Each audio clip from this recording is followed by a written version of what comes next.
Good morning. Morning. Youngstown's Talk Channel. Welcome everybody who's out there in internet land, doing talk radio here. And you and I have the most interesting delving in all different types of territories. Yeah. And, we get kind of annoyed when it's always politically based, but that's the content that people want to see. Yeah. But let's switch gears today. Okay. Okay. Do you have anything first off? Just want to point out again, same wavelength. Yeah. Anyone who watches our show, start noticing how often Joe and I dress alike, and it is not planned. We did not plan this. Do you think they believe that we don't text each other and say, what are you wearing?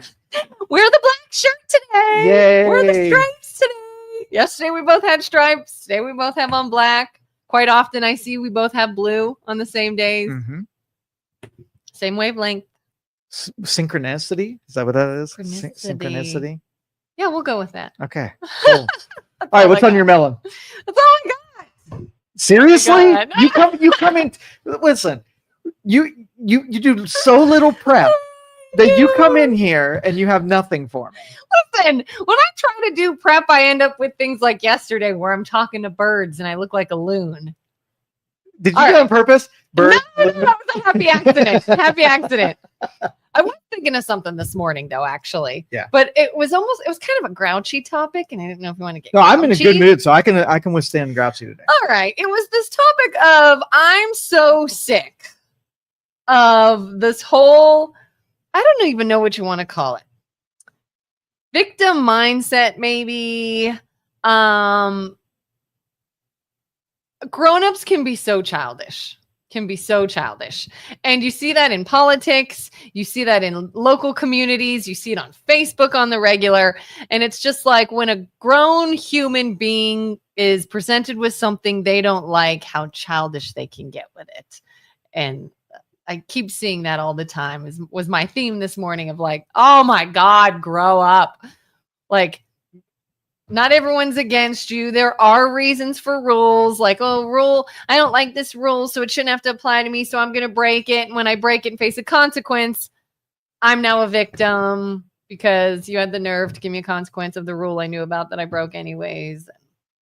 So why don't human beings emotionally ever grow up? We're like perpetual 15-year-olds. Yeah, we that's might a good question. Pretend to be adults. We play the role of adults, but when you dig down deep and you're put in the the pressure situation, you're just a 15-year-old that cries and whines and blames everybody else, takes no responsibility, and is probably an idiot on top of that. So yeah, those are the people around you. Like as a kid, you think grown-ups, I guess, are a certain way or have this certain mindset, and then you become a grown-up and you're like, no, we just grew up. we didn't advance. We didn't become smarter.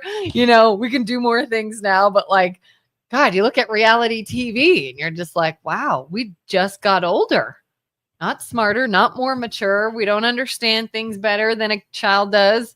It's scary and alarming, I think. So in what department, you're obviously annoyed by an instance that might have happened. And so what department is really gnawing at you?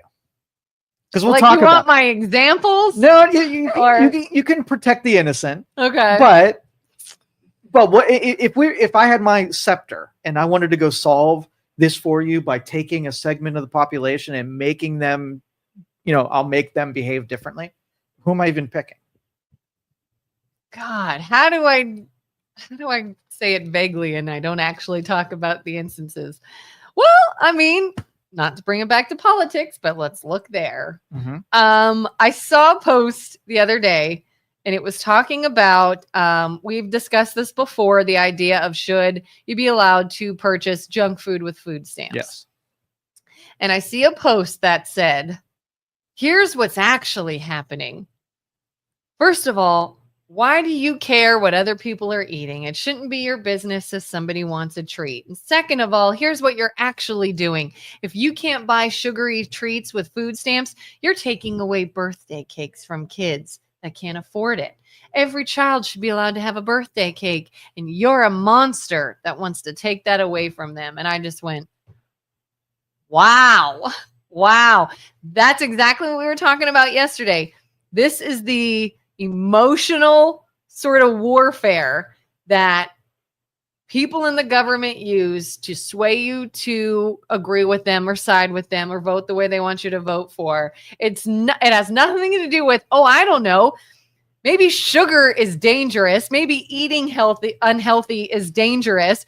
Maybe we don't want a medical system that is constantly overwhelmed trying to treat people that can't afford to pay it. And now you've got somebody that is suffering the rest of their life because of chronic illness or diabetes. You've got a medical system that is overwhelmed. You've got people that can't pay. So now there's endless debt. But really, no, we're just monsters.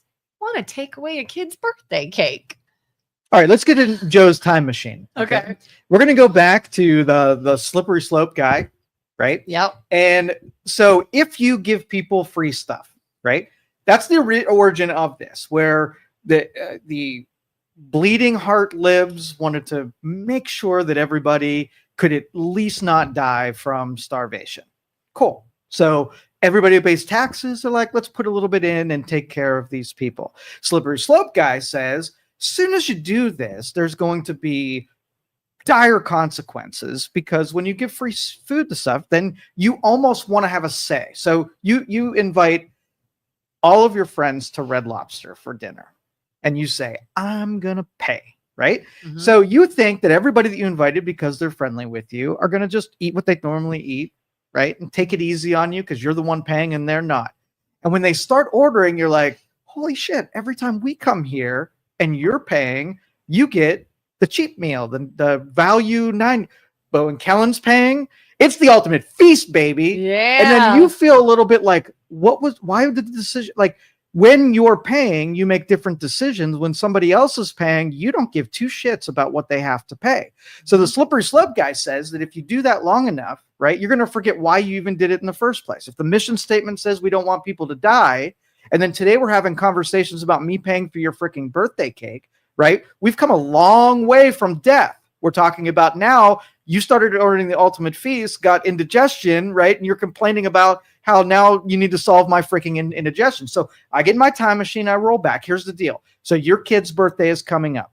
You don't have enough money to buy a birthday cake. So what I want you to do is find a family that can do birthday cakes, all right? And ask them, hey, I'm in a bad spot. Will you teach me decision-making ability so that I can next year afford the birthday cake? And then they're going to say, yeah, let me do the birthday cake this week. And then I want you to meet up with me every week and I'll show you how to put decision-making together so that you can do it too. Now we've solved the actual problem. Yeah. Is everybody should be able to afford a birthday cake, but they make poor decisions or they put themselves in bad circumstances, but they don't want the advice. They want you just to give them the thing, right? Yeah. Without having to earn it. Because if you don't, you're the bad person. So if you lose your job and somebody brings you groceries, that's a nice thing that got you through a something that was out of your control. If I have to buy you groceries for all time, at a certain point, I'm going to be like, shouldn't you be invested now into making different decisions so you can buy your own groceries, wean you off of my open hand so that down the road, right, you don't start complaining about the groceries and say, you know what, you're buying this brand from me, but what about this brand? And then preying on emotional blackmail to get me to do more stuff for you. And we're like, hold up, you should have been cut off a long time ago. You should go out and figure out how to do this on your own without the dependency on those other people. Because now you're just spoiled and aren't even saying thank you for the shit that you've been doing all along. And it's not even so much for me from a source of like, I feel like someone who's very liberal could hear what you said and think, well, he just sounds mean. He just sounds mean. Like, listen, I even saw a video that said, funny how the insults the right puts on the left are actually compliments.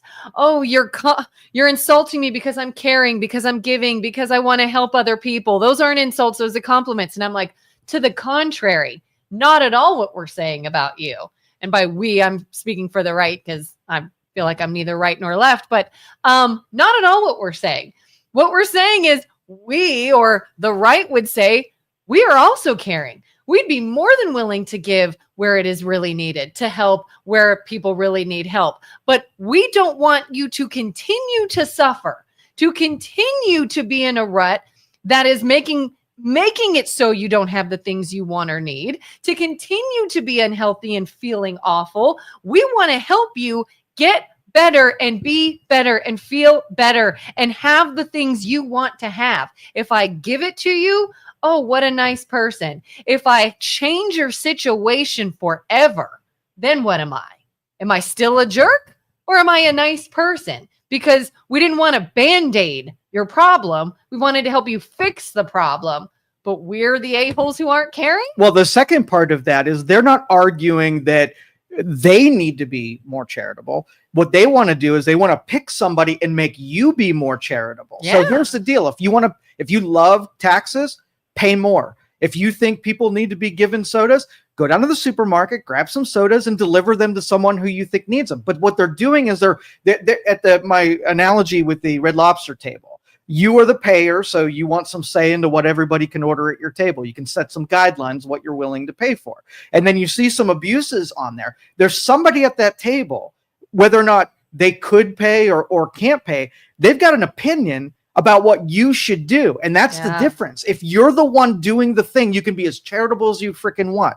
But you can't pick someone that you dislike or disagree with over there and force them to be charitable the way that you want them to be and hold emotional blackmail to try to force someone who's not you. Yeah. So that's fine. I know there's some people, some very charitable bleeding heart liberals that do give extra taxes and do, volunteer at soup kitchens and are charitable, and they think more people should be like them. So what they should do is take their energy and go inspire and motivate more bleeding heart people to get personally involved in changing the lives of other people, instead of outsourcing to a bloated government that just takes control of individuals, rips responsibility away, and makes those people worse off, almost like the zoo, right? Don't feed the animals because they'll become dependent on human beings, and then you set them out in the real life and you're like, oh, now they can't fend for themselves. They need me forever. There's a voter forever. Yeah, it's the short-sightedness where they'll say, oh, well, what's it matter? It's not hurting anyone if we do this. So you do it personally. Yeah. And it's keep me out of your charity discussion. And it's like, actually, you are. What's it matter if we allow people to eat a bunch of sugar and treats? It's their body. It's their body that they take to the doctor because they've hurt their body. And who's paying for the treatment? And who has to keep dealing with it? And who gets put out when the consequences of your actions bleed into society? Now it really is kind of our business, isn't it? And it's what we think about it. It's not this, who cares? Mind your own business. Like Tim Walsh says that a lot. Mind your own business. Mind your own business. To a point, we can mind our own business. But when your choices and your business start coming into my business, don't tell me to look the other way, because when I tell you that I don't like it, oh, now I'm the bad person, right? If they would leave you out of their business, that would be a different story. If you're not paying, like if you want to beat up on yourselves, if you want to exploit yourselves, so be it. But if we're paying, like I believe in universal health care, right? The system needs absolutely fixed. What I don't believe is that you take a bunch of people who have no responsibility and make somebody else pay for their bad decisions. So universal health care exists for me, that you can go and get free health care if every one of your health decisions is controlled by the people that are paying for it. Now we have a system that scales, right? We can afford to do it. But if we're like, hey, we make terrible decisions, we get unhealthy, we're perpetually addicted to pharmaceuticals, we're in the doctor every 7 days because we can't seem to figure out the threads that making us ill, and then say, oh, you know what? I just don't want to pay for all of these bad decisions. I want him to. That's not universal health care. Yeah.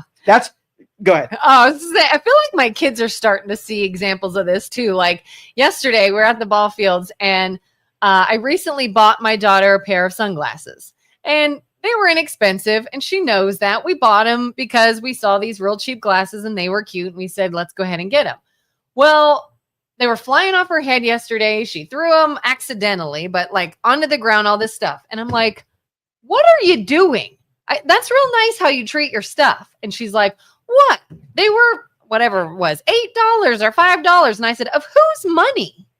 Did you pay for this? And she just looks at me like, oh, that's a good point. And I was like, yeah, pay for your own and throw them around. That was my money you're throwing around. And I feel like, I'm like, God, we can apply that to so many things right now.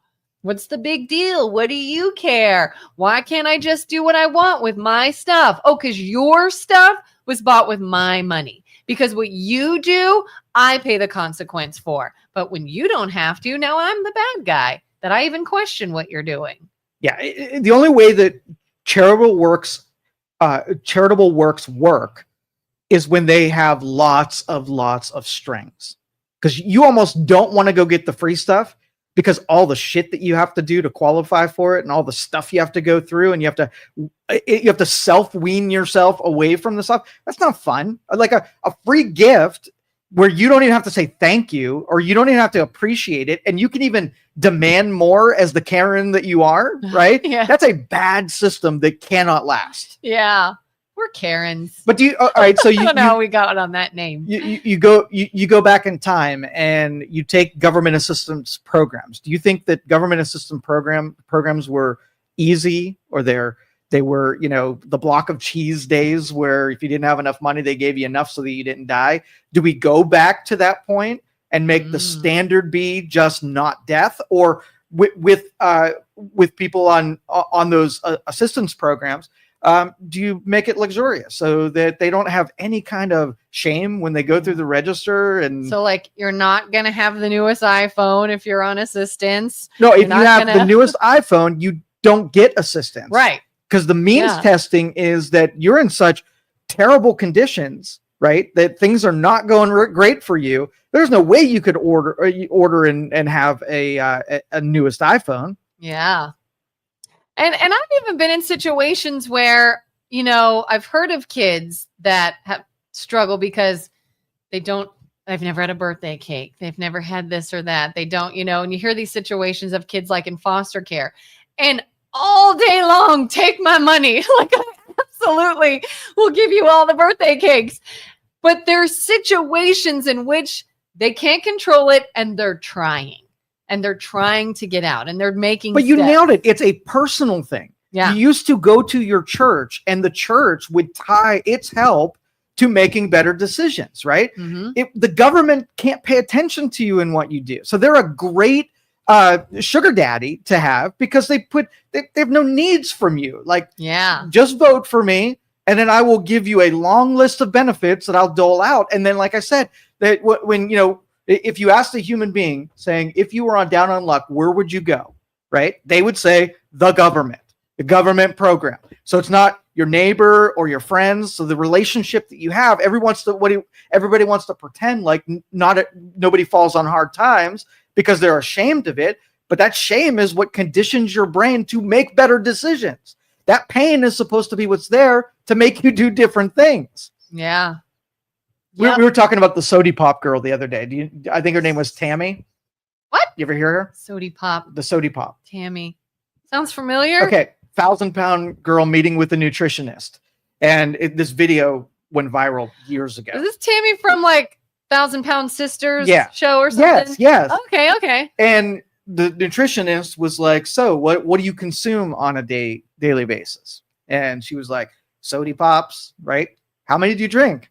About 12 Sody Pops a day. And she said, but it's diet, so the diet cancels out the sugars, right? Gosh. And so these people, right, have gotten themselves in such a predicament with bad decisions.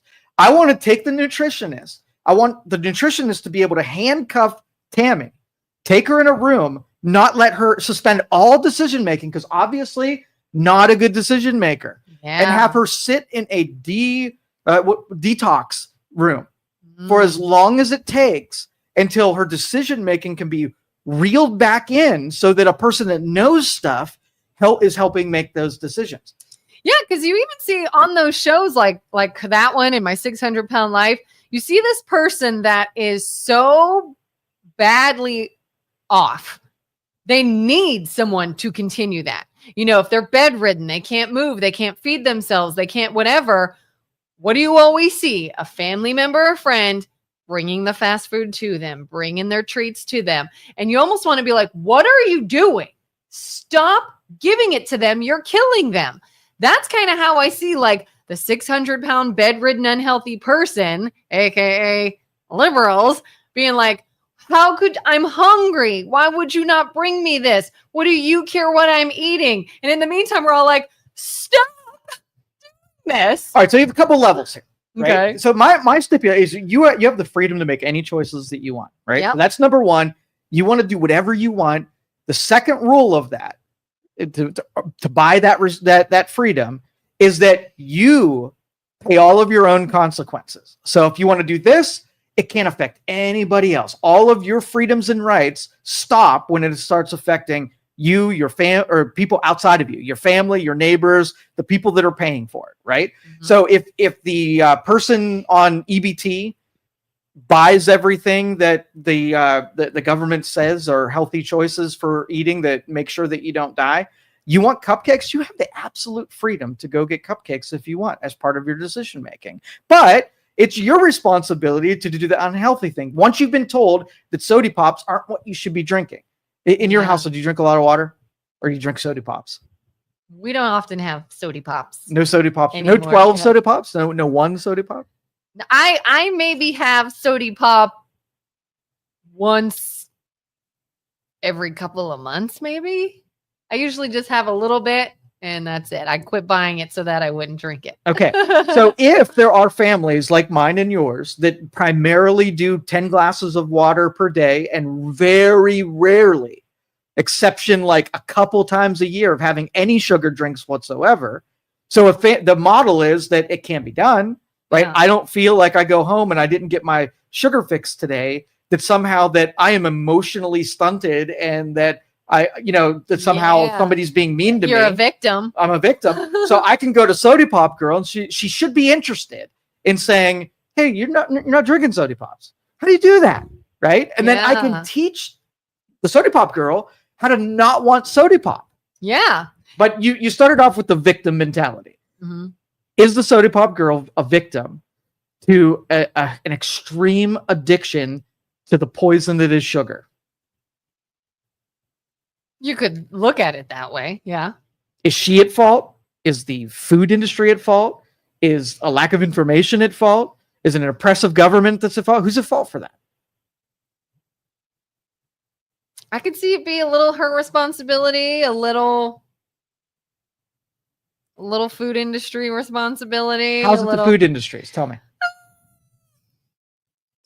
Not like it's their fault. They're making a product. They're not holding a gun to your head and saying, do this. So how's it their fault?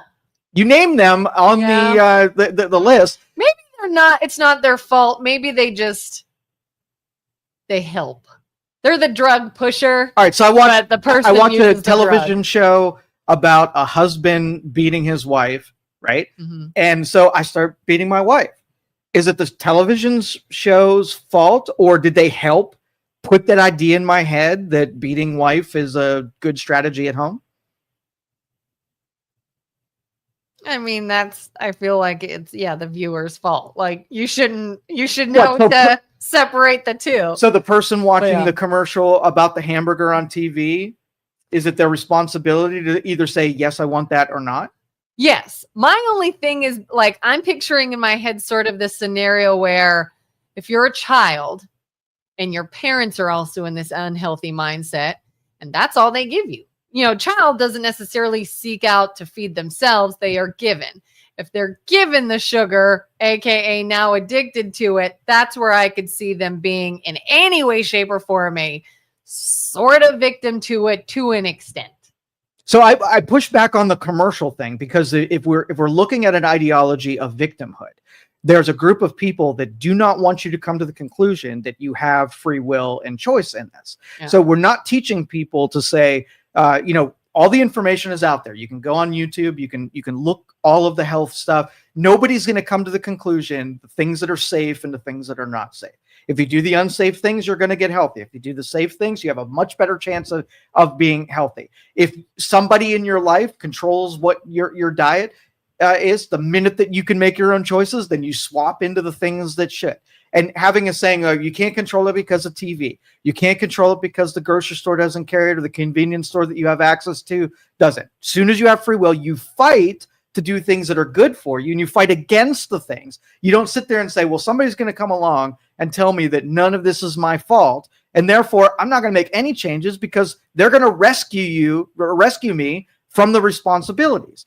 But we know that about domestic abuse, that you should know better when you see that. You should have the brains to be able to say hitting another person is wrong.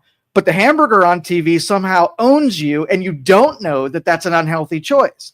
We got to connect that and say, no, you get free will to make every decision. You get to decide based on information, the things you should do, regardless of the victim, peddlers. Yeah. That it is your choices, your responsibilities are all your fault, right? As long as you have the first, because I can audit you, right? Mm-hmm. I can say there are moments in your existence where you had a choice and you chose the wrong path.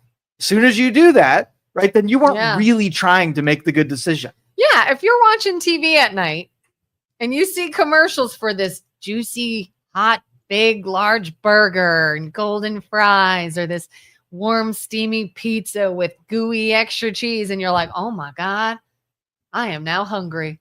That advertising did exactly what it's supposed to do. But if you get up and you go and get that food to eat, that's on you. You could be like, "Ooh, that looks good." But let me tell you this. I will even give you a pass on that one. There's been times I was watching a football game, ate a pizza, right? And that one can't be held against me. But the pizzas that I do every day after that, and the soda pops that I do every day, I'm judging you for those ones because maybe the marketing was good and it was perfect timing where they got you that one time. But the rest of them are your choices after you've become addicted. So when I see the pizza, I know that's a highly addictive food. So if I eat it, I got to be responsible with eating it because I'm going to want to eat more of that. That's why when I say like I only have maybe a little bit of pop every so often, I know that sometimes when I eat pizza, my brain, grew up as a kid, pizza and pop. I'm like, oh, now I want that sweet pop. So what I will do is instead of buying a 2-liter, I will buy a 1-serving thing of pop. That's it. And I'll even share it with my daughter so I don't drink the whole thing. And I know that this one time, once a month, this one pizza, I'm going to have a little glass of pop with it. And then it's out of the house. It's gone. Can't do it again till I go back to my next one time. But yeah. Again, giving you a pass on that because I will judge the last 50 things you ate, not the one thing that you ate. And a lot of these unhealthy lifestyles that are being subsidized by taxpayers, we're poisoning people, making them unhealthy and making them suffer. And I don't want to do that.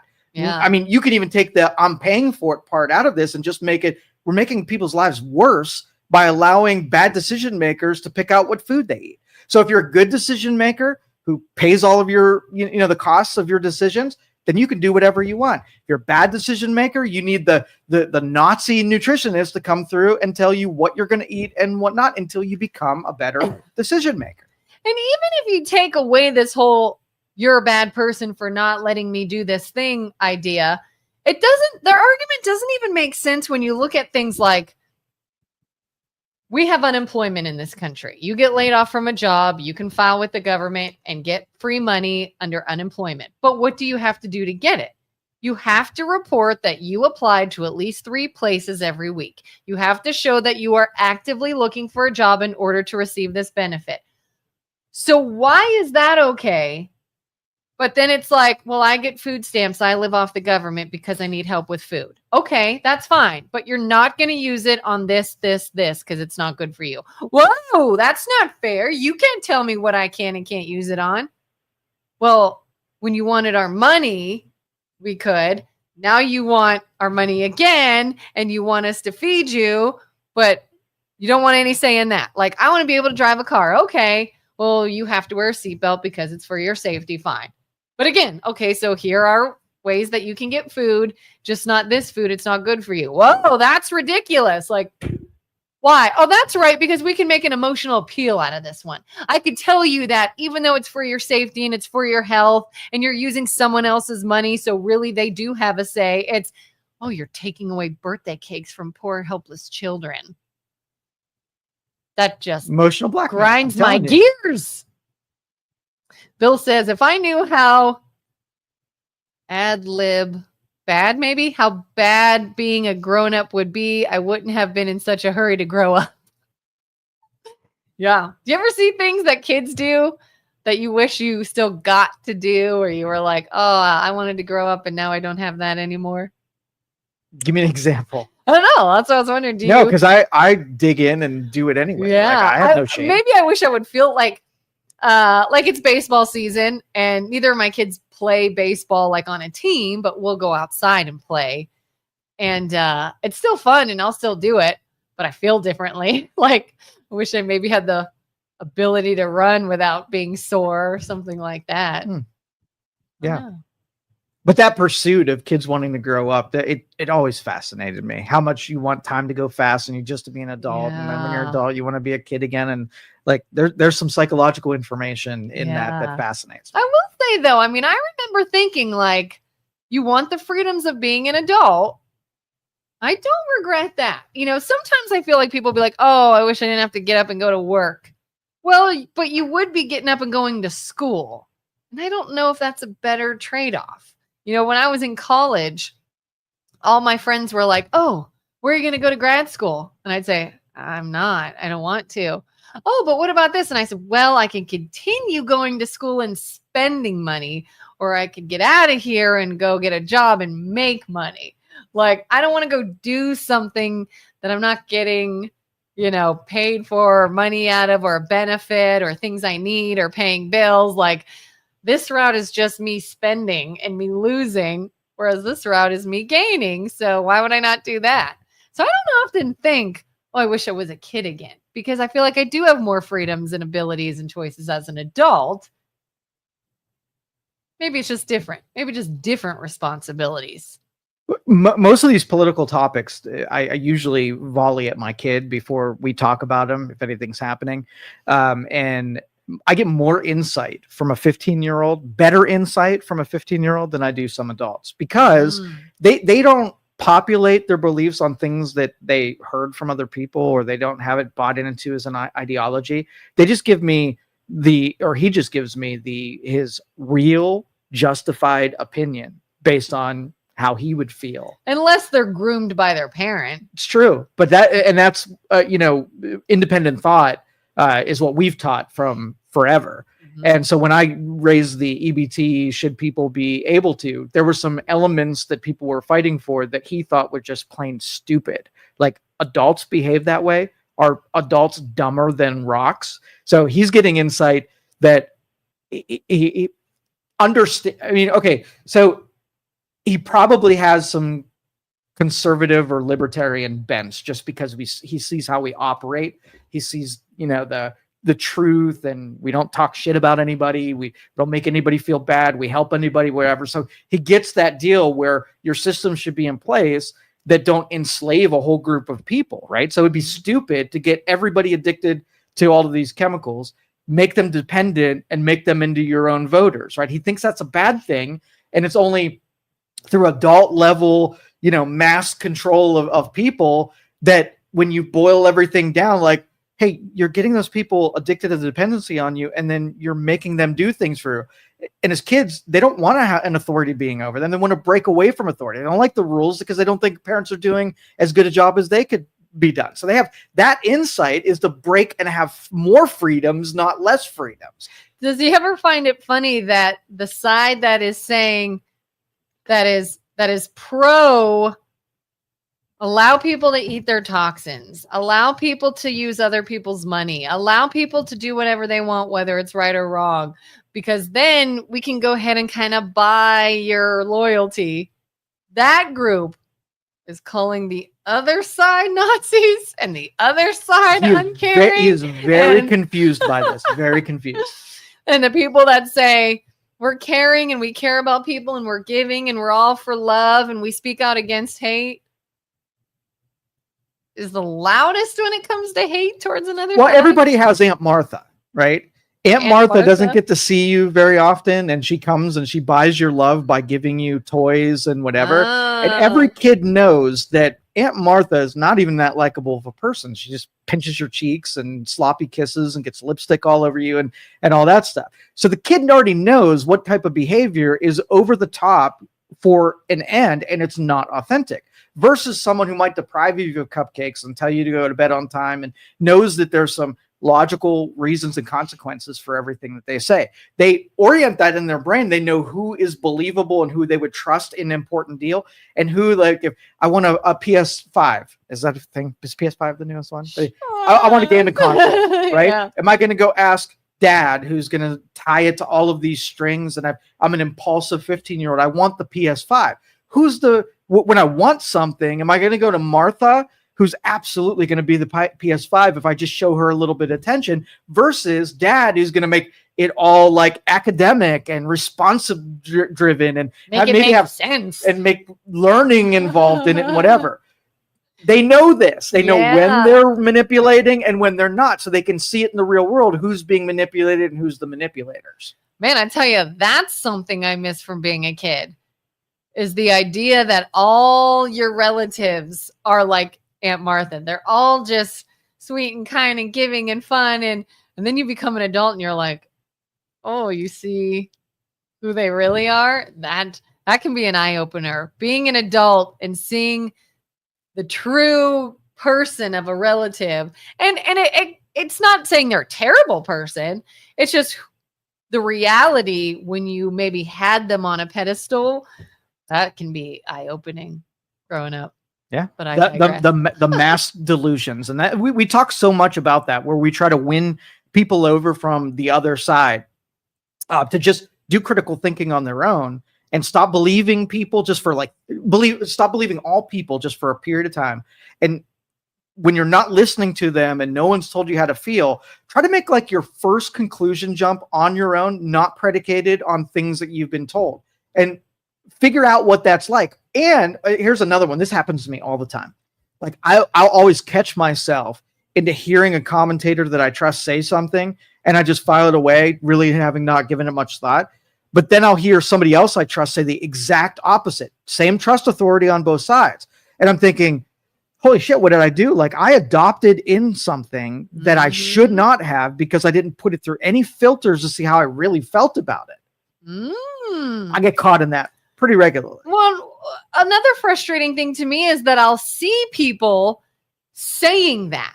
Like I'll see someone online like, oh, these people just think that because they're told to think it. And why don't you learn how to do critical thinking? And why don't you learn how to think for yourself? And just quit being told and it's the person saying this is the exact example of somebody who's doing that. We absolutely all do it. Oh yeah. I'm like, the hypocrisy. You don't even see what you're doing. You don't even see like, okay, what's your source of information? This one, this super bias rag that has nothing in it but I feel and I think words, not actual information.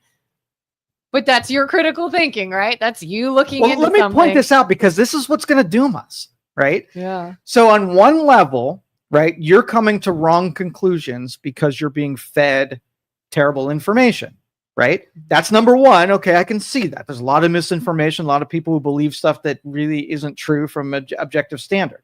But then you also have the group underneath that, probably part of the same group, who has the information, the correct information, but is in denial of the information because they want to do something from the top part. So it's not a lack of information, right? Because we're just going to do what makes us feel good, and we have a benefit. We're going to have all of the vices of being a human, and we're going to make all decisions based on what benefits us first and foremost, not taking in consideration who it hurts most, which is everybody else that is around us. Yeah, and we're right fighters. We just want to be right more than we want what is right. And I've even heard there's a statistic that says when somebody feels something strongly and they are presented with evidence to the contrary, all it makes them do is dig their heels in deeper.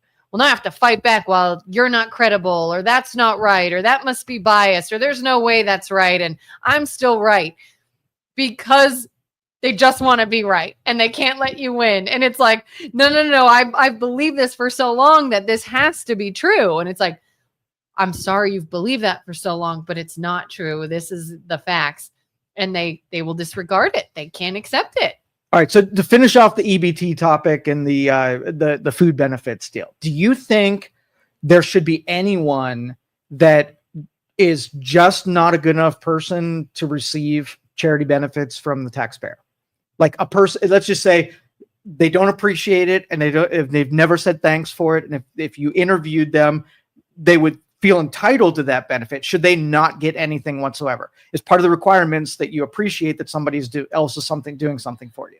I mean, yeah, to an extent. I've seen people that are taking assistance in one form or another, whether it's food stamps or whatever, and watch them literally talk about, like, there's no shame in it. Watch them talk about other ways in which they will be shady, in which they will get one over on the government to get another thing that's free. You know, like whether I listened to some girls one time talk about claiming their friends' kids on their taxes, so they get that tax break. Like, let me do this, let me do that. What in other ways can I commit fraud to get more free stuff so I don't have to work? Okay. When I see that, I'm like, you should get nothing. Even if you don't make a lot at your job and you have mouths to feed and you've got to buy food and you need information or you need assistance from the government, the moment you then say, hey, that was pretty nice, let me see if I can get assistance doing this now and doing this now and doing this now. That's when I'm like, I would cut it all off. Now, what about benefits that sort of, if you start to prosper or get in a better position, you lose your benefits, so it keeps you in that lower rung of needing it? Because so for instance, if you make too much money, you lose your benefit. So then you try to make right up to the level where you can keep your benefits and whatever. Yeah. And then you don't get beyond where all of us want you to get beyond. Yeah. That's sticky to me because I've seen instances of that. People feeling like, I'm just surviving with this. I could go a little more, but then the rug gets taken out from under me and I'm right back to where I was because I didn't get ahead enough. That I am unsure about, because I could absolutely see how that happened, is like getting sort of crippled in this system of I'm getting help while I try to better myself. But the moment I make 1% improvement, I get knocked back down because it wasn't enough to reach for that next rung. But while I'm trying to reach, they take out what I had from under me, and now I'm lost again. Because you are enslaved into a system of dependence that is meant to be temporary and is meant to kick you over the edge. But because government cannot be your pastor down the street and help you, you are standardized in systems that are then cruel to you and enslave you into that part. So, my argument is always, if you personalize it and the person helping you, you can actually have a conversation with, and they actually care to get you better. That person would never say, you made $1 more than I was willing to help you. You're cut off, because you're having a conversation. So when you have it with your church and your pastor and your neighbor and someone who's counseling you, they're not going to make dumb decisions. But when you put people in that big group, the group is going to be treated like they're just a herd of cattle and just an enslaved species. And now you're doing dumb stuff like keeping yourself in the lowest tier of income so you can get free stuff. Yeah. And what's interesting too is it's always sort of on the shoulders of the system. There's a system in place that keeps us down, and that's not our fault. And then I would love to look more into like, well, how did you come about being involved in this system? Was it because you were poor as a kid? And if you were, why? Was it because your parents didn't make much money? And if that's true, why? Were there bad decisions in there? Was there drug abuse in there? Was there crime in there that sort of kept you in this little area? And now that was sort of the foundation to get stuck in this system. Like, I feel like there are a lot of decisions and situations that lead up to needing the assistance in which you get stuck. Does that make sense? This conversation frustrates me because I don't know what the end is. Like, if you're arguing that we change nothing, then all you do is give the reasons for just staying the same, right? Yeah. Because it's too dangerous to be able to make any differences. From a problem solver standpoint and an engineer standpoint, once you agree that it needs to change because it's not the best option, then you start not making examples or creating victims or whatever. structural change to make it so the system is not. So if you have if in your backyard you have a high wire and you put a safety net underneath the high wire, right? The goal with the high wire is to make it across without falling. If all you do is end up on the safety net, then it's not really the safety net. The high wire wasn't even the thing. You built a safety net and you just laid on the safety net. Now you just created a hammock, right? Mm-hmm. So if nobody wants to be on the safety net, you have two choices. Make the higher wire more accessible, right? So that you don't end up on the safety net, or make the safety net so that it only doesn't make you die, so that you try really, really hard to stay up on the high wire. You have those two choices. So talking about like the cruelty of focusing on the safety net, it's not even freaking supposed to be there. You're supposed to be so good and have so many people willing to teach you how to walk the higher wire and never needing the safety net that before long you're like, oh, let's just take the safety net away because everybody's so exceptional. They stay right where they should be and would belong. Yeah. So my brain is trying, my brain is like envisioning this example, like this literal example. Let's take a kid who is in a poor household. Parents are uneducated. And I'm not talking about like you got to have like a degree or go to the university or whatever. I just simply mean like maybe the parents were dropouts.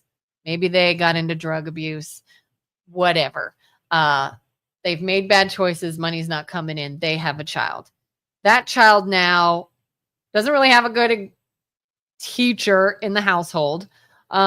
Maybe goes to school and gets into trouble. Maybe doesn't go to school. Maybe parents aren't even paying that much attention. Maybe there's truancy there. Maybe now that kid also does not have education. And again, I'm talking about education as in knowing how to make good choices.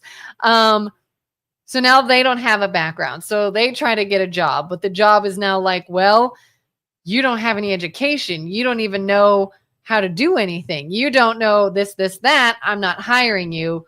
So then kid has to go and get a lesser paying job, not a lot of money. Well, now I can't better my situation. I can't move out. I'm stuck living here. I can't make a lot of money. Then of course they're like, well, maybe I need assistance. I need to buy a car to get to work to make any money. And you see how they get sort of stuck in this thing. Where in that would you say, this is where you help yourself? This is where you improve yourself? Well, if you're engineering it, you don't start with the impossible situation, because all you do is create proof that it can't be done. What you do is you take the non-impossible situations and you support the fringe cases all the way leading up to the impossible and fix those first, because those are the most doable part of the equation. Well, okay. How so? Like in this. So what is the goal with teaching responsibility? You learn responsibility. You learn how. Well, what would be the goal in this case? In my example? Yeah. So you took like sort of like generational bad decision making, yeah, and no advantage and no opportunity, and saying, okay, systemically, how can we start introducing opportunity and fixing that case? Well, there's a case that has more opportunity than that one that is fixable if you had people in society that can model good behaviors, good decision making, the math behind success, whatever. So if I came out and said that those three rules: finish high school, get a job, wait to have babies. Mm-hmm. Now, there are some people that do not have the lifestyle to even make those choices. They're going to have a kid, they're going to drop out of high school, and then they're going to go right on assistance. But there might be somebody out there that contemplates that, that wisdom and can do all three of those things. That's who you start with, because if you can create a group of people that are in the majority that are making the good decisions, then you can point to a larger example for the fringe cases. So in these cases, let's just say there's 10% of the population that would be the hardest to help, hardest to instruct, hardest to counsel, right? Mm-hmm. But you basically prove to the rest of society that it can be done, and say, hey, now that you've done it and you saw where you were probably going to end up versus where you did end up, go find those people, capture them, show them love, visit them every week and help them make better decisions and give them opportunities they don't deserve. Now you start working on the impossible crowd after there's more of the regular crowd. So in that impossible situation, it's, a couple did not do the things. They did not finish high school. They had a baby young. They didn't have job. Now they have this child. Who's saving that child? All the people that did it the right way. Exactly. Because you can catch someone before they get into that predicament, right? To fix those people so that they can help the people that are already in that predicament, who you can't take your time machine and make them help them make different decisions. So to say, well, there's a system that keeps them there. Absolutely. And it's the system you want them to have. It's the government assistance that simply says, poor kid, here's a bunch of money, and does nothing to break that pattern, instead of here's a bunch of people that did not end up that way, and they are going to help so that we don't have a rigged system interjecting. I'm going to change topics on this, but the philosophy is when you're changing something, we'll change it here. So if you say that student loans are crippling students, right? Mm-hmm. So we don't want to do any of those, because all they're doing is enslaving someone to a student loan that's ruining their lives down the road. Mm-hmm. So you can either take an impossible situation of somebody who's 30 years in a student loan where you can't do anything, or you have a student that's just about to take a student loan. Which one would you pick if you wanted to have the effect? Do you want to get hung up on the one that you really can't do much about because it's already been done? Or do you want to save the person that's not going to make that decision and save them from that system? Which would you pick? I want to save them. So first. if you're serious about it, you stop issuing the loans today. And then after there are no more of the problems that you're going to create, now you can whittle through and clean up the problems that you made yesterday. But you don't start with the problems that you made yesterday and then today make another one, because while you're working on this one, Bob over here just did the same shit that person that you're trying to save did. Right? So then I think what ends up happening is then you get an administration in, like we have now, that says, hey, cut it off at the knees, stop the bleeding, stop with the assistance, stop everything, and let's figure this out. Person. And then they say, what a jerk. What an a-hole. Look what you just did to this extreme case that now has nowhere to go. Yeah, and all you really have to do is prove your case that when you take a student loan, it's going to devastate your life. And then you won't do that again, because if it's truthful, are student loans on the majority a blessing or is it a curse? Right? I hear it when as someone who's had one, they're awful. They're a curse. Yeah. So if and it's funny, like if you interviewed 100 students, and I'm going to phrase the question one way. Yes, 100 students. You're about to go into college and you're going to be applying for a student loan, and you're going to say, how important are student loans to the structure of society? They're going to say student loans are enabling and empowering and allow me to go to school. It's the best thing in the world. You couldn't go without one. And you have to go. 100 students that have one and are paying the interest on it right now, and they're going to say it is the blight of society. And depending on if you want the thing or you've already had the thing, I've already eaten the fruit, now I got to deal with the tummy ache, that you're going to get two separate feedbacks. But on an objective standpoint, everybody can agree they are destroying kids' lives for the rest of their life. And we need to not have the next guy get one. Might be cruel. He might have to think of other ways, right? Yeah. But the 20 years from now version of him, if you let him give advice, hey, should I take the student loan? 20-year-old version of him? No, don't freaking do it. Run. I don't care if you have to flip burgers. Yeah. But then again, what they do is keep you in that mindset, because they're going to say, well, no student loan for you. Well, how dare you not give me the opportunity to try to do this, this, and that? And it's like, we're mad at you for saying this is wrong. This is not going to help you. This is going to hurt you. You're the bad guy, not the person with the thing that's hurting you. Not the person that made you think you need, hey, I got this great drug and it's going to make you feel real good and you should take this drug. And you're like, no, don't take the drug. It's bad for you. They're mad at you, not the pusher. So here's the we got this modeled. You walk into a convenience store and you're a 17-year-old kid who's about to buy cigarettes for the first time illegally because you have to be 18. You walk in and the clerk behind the thing is going to say, right now you're not addicted to this, but I've been a smoker and this is a very expensive habit. You're going to ruin your health. It costs a ton of money. If I can intervene right now and say, don't freaking do this. This is bad for you. If you want to do it, you can absolutely buy this pack, but I want to warn you that this is going to be debilitating and rob from you in the future. Right.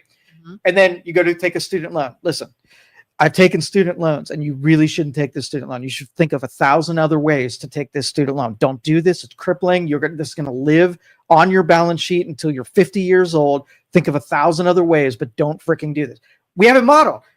Take a person that has been adversely affected by it and give the warning on the onset. But instead, we have salespeople who are like, go to college. You're going to make a ton of money. And they're just pushers. That's all they are. Yeah. They're just pushers. They're not giving the cigarette warning when they should. Yeah. Because student loans, I was even lucky enough. I was very lucky when I was born. My grandfather started like funds for all of us. I don't know the name of it, but basically like it was growing as we were aging. We didn't touch it. And by the time we were 21, you could do what you wanted with it. Well, it was meant for college. So I used it for college and I went to YSU and I did not need a student loan until I was a senior. So I was very lucky. I was like, all right, 1 year of student loans. That's not bad. That's 1 year. I can pay that back. Oh, no, you will not, because it is so, you make a payment. Nope, that did absolutely nothing. All right, well, here's my next month's payment. Did nothing. Like your minimum payment, you might as well flush it down the toilet. You're not doing a single thing with that minimum payment. So you got to pay extra to get anywhere. But it's just a little bit. Nope, that didn't matter either. You're still, and it was like, holy crap. The only reason I paid off that student loan is with help from family members. That was it. Mm-hmm. And I was like, I'm working 2 jobs. I'm living at home. I'm not even living in an apartment. I don't even have all the same bills a grown-up has yet. And I still can't get under this crushing weight of this stupid. It's like the most rigged loan you will ever see in your entire life. Doesn't matter. Do you know why it's rigged? So that you keep throwing money at them? Mm-mm. What? It's rigged because you're not even supposed to be getting a loan. You're not even qualified. I'm only going to give you a loan if you can't bank trip yourself out of it. Right? Yeah. So the only people who should qualify, like if a bank lends you money, right? They come to you and say, what's your ability to pay? They're taking a gamble that sometime in the way future, I'm going to have to wait like 10 years to even start collecting on this loan. And by the time, like I got to wait that long, by the time you're not paying $0 for money that I gave to the university, right? I had to wait 20 years. So I'm going to get paid. And then who ends up paying it? You end up paying it. So if they would qualify people traditionally, like when you pay on a car loan, you know the term of the loan and it's not ridiculous of what you paid in interest and whatever, right? Why? Because you were a qualified applicant. So why is unqualified person can be lent money is beyond me. And who would be willing to do that unless I can crush you for 20 years?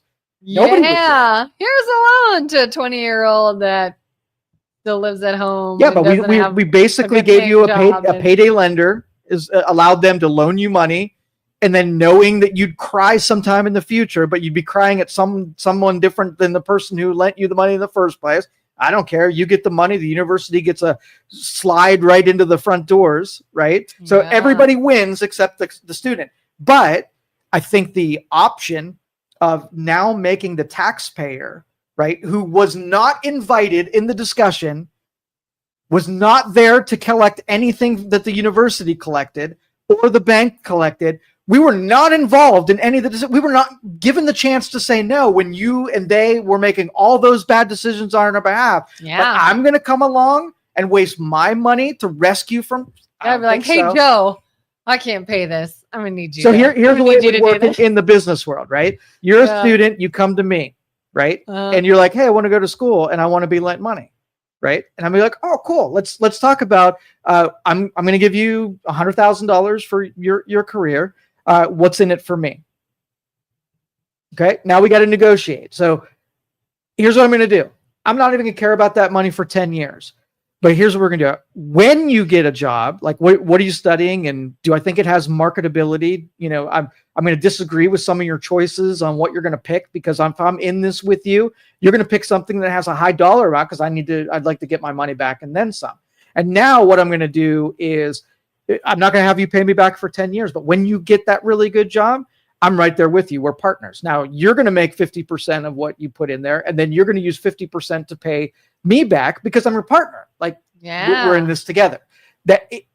So I would have way different stipulations if it was really my money is at risk, and I would make you do certain things so that I get paid back faster at a certain level. Do you notice this is a completely different conversation than the one that we're actually having about student loans? Because we're pretending like that was just free money that some sugar daddy gave you, rather than the person who needs to make something off of you for some reason. Yeah. Yeah. Because I mean, real life, when I went to school, you could have been like, all right, you need some money. What is it you're going to pursue? I would have said, I don't know yet. And I'm going to say, I'm just going to college. Yeah, I'm going to say you're a bad bet then, because I need to make my money back. If you're like, I'm going to try a couple classes, see what ideas pop up. Maybe you'd be a bad prospect. I would say denied, right? If you said something, lawyer, doctor, blah, blah, blah. Yeah, my first semester, I was early childhood education. And I went, I in no way want to do that at all. I don't even know what I was thinking. I'm going to try something else. Oh, here's money. Go try something else. Let's just say no money was given to you. You can't get a student loan. You actually have to go to school for a couple hours every day and go to work. So you write the daily check. That's what I did. Hold on. You go to the bursar's office and you write check. Your work check goes right into paying the bursar's office for those classes.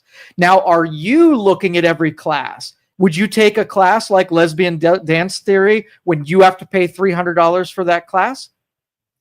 Would you put a little bit? I guess if I wanted to be a lesbian dancer, if it meant something to you. But one that did not connect. One that wasn't going to put you where you wanted to be. You wrote the check. It came right out of your bank account. Then you're like, I don't want to take these stupid classes that I have to pay for. Basket weaving. I'm not taking basket weaving. It cost me $300. I don't like it that much. But when it's somebody else, you were paying for it, but they hid the payment from you. So you wouldn't be suspicious of why you had to take a class that wasn't even connected with making a living sometime in the future. You would have way different qualifications. And this is like the sunglass example with my daughter. Like, you'd probably be better with your sunglasses if you paid for it. Right. She had an instance twice now at school. She went to get something in the cafeteria, went to eat it, looked funny, and she looked, and the expiration date was like a week ago or something. She's like, ugh. And so we said, oh, did you take it in? Did you show them, hey, by the way, these ones are expired? She's like, no, I just threw it away. We're like, what the heck? Well, then the second time, I went back. I went to get this other thing. And again, it was expired. All of these are real old. Oh, so you went and you told somebody. No, I threw it away. And I said, at what point do you stop throwing away my money? If you want to go and take a gamble and look at it and not say anything about it, quit throwing it away. You could pay yourself. Pay yourself to say, wonder if this will be expired or not. Here's my money. Yep, it is. Psh. Yeah, I mowed the grass for 2 hours, and this thing I'm holding represents the 2 hours that I was in the hot sun doing something I didn't need to. Should I just like throw it away? Or should I be like, no, I'm going to lose an immediate value for my labor, and I need to get another one so I can at least feel good that I got good value. Changes your brain wiring. Yep. Where is Julie in all of this? You think she would be like, no, we have to give people these things. Our level of meanness has gone off the charts, so Julie has given up on us. I think even Julie agrees. I think this is something that is very difficult to argue against unless you were just pushing back because you were taught that one side is good and one side is bad and one side is right and one side is wrong, regardless of whether or not it makes any sense. And this is the environment we are in currently. This is our political climate. It doesn't matter why somebody is doing something, the motivations behind it. It doesn't matter if it makes sense or not. It's just who said it. All right, so let me make a Julie argument because this is I've been through enough. Julie's probably just busy. All right, Julie, this is your argument. Joe, you call yourself a Christian and you want to take birthday cakes away from children. How Christian-like is that? Respond. You're Joe now. I have to play Julie, or you can be Kelin. I don't know. Whatever. Yeah. So yeah, you're unchristian because you want to take this away from them. I'd be like, as a Christian, if there's someone who can't afford a birthday cake, come to me and ask me, and I'll help you get the birthday cake. Booyah. Yeah. Because Julie! we brought Julie in. Won't he do it? Anyway. So, but anyway, you nailed it, because a Christian-like behavior is personally connecting with another human being and you doing the thing. So I'm not suggesting that you don't go buy the birthday cake. Yeah. I'm saying make someone else responsible for the birthday cake. Yeah. It's not a Christian. I'll say, listen, I'm not going to give you this money, this benefit, because it's harmful to you. Because you're going to get stuck in a rut of which you will never climb out of, because it's got all these other downsides for one birthday cake. So I'm going to allow you to make changes to get yourself out of your situation, to better your health, to better your finances, to better your situation. And for this one instance, I will give you a birthday cake. And you cared about them because you were playing a longer game than what you wanted in the short term. Okay. Yeah. All right. So we had to make an argument on Julie. That might not even be what you said. Yeah. But Julie says, I think the loan system needs to be reformed for purposes of education. Okay. But they already solved this. So here's what happens. You have it's a corrupted institution is why. So you go to a school, right? And then the school did such a great job at creating someone that goes out and adds value to society. And then when you make all of your money, you give money back to the university for the next crop of students, right? But if we subsidize it, then we have a lot of people that really aren't going to use that education. They could have done just as well if they didn't go to the education, but because the college is a business, they need to make a bunch of money. So if they can get a easy pass right from high school to almost 100% of the people to college, they make a lot more money, right? Mm-hmm. But they create an immense amount of debt for the people who went there. But if you do it and you take it serious and then you set the world on fire and you send that money back, that is basically you loaning the next generation a free ticket to be able to go to colleges. Don't make it capital based that way. So this might be confusing because I'm speaking as I'm thinking. Yeah. But I've heard of situations like if a what is the word? When you have a local government and the people that do the people that talk about what they need in the local government, like, hey, we need engineers, we need medical, we need what the heck is the word I'm looking for? It's a department of a local government. They work with business. Chamber of Commerce? No, not Chamber of Commerce.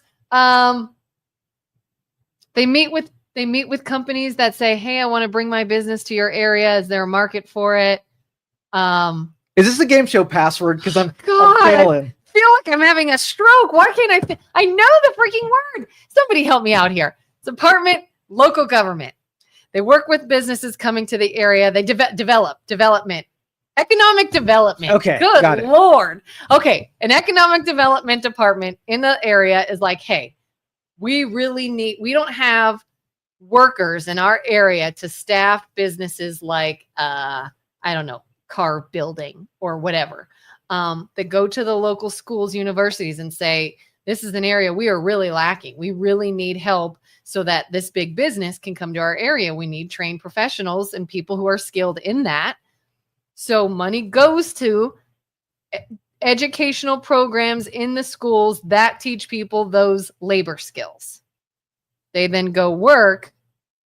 Is this anyway in the system like you were talking about, or close? You got super close. I actually like this idea. So you have that economic development. They poll universities to be able to create the skill sets that's going to be delivered to corporations, and corporations fund the creation of the talent that they need. And so you have this system where maybe even, let's just say a city wanted to market themselves as an engineering area, right? Maybe they don't have enough corporations to be able to fuel that. so they can front end taxpayer money to be able to create engineers that then can develop an industry that wasn't there before. So I could say half of it could be economic development in prospecting, and half of it could be in commercial being funded. And then you're not going to the taxpayer who don't give two shits about what you're doing and make them responsible for paying for it. Yeah. Make it and tie it so it's the way you don't make it a corrupt system, because that could what we just illustrated there could be corrupted in 2 seconds.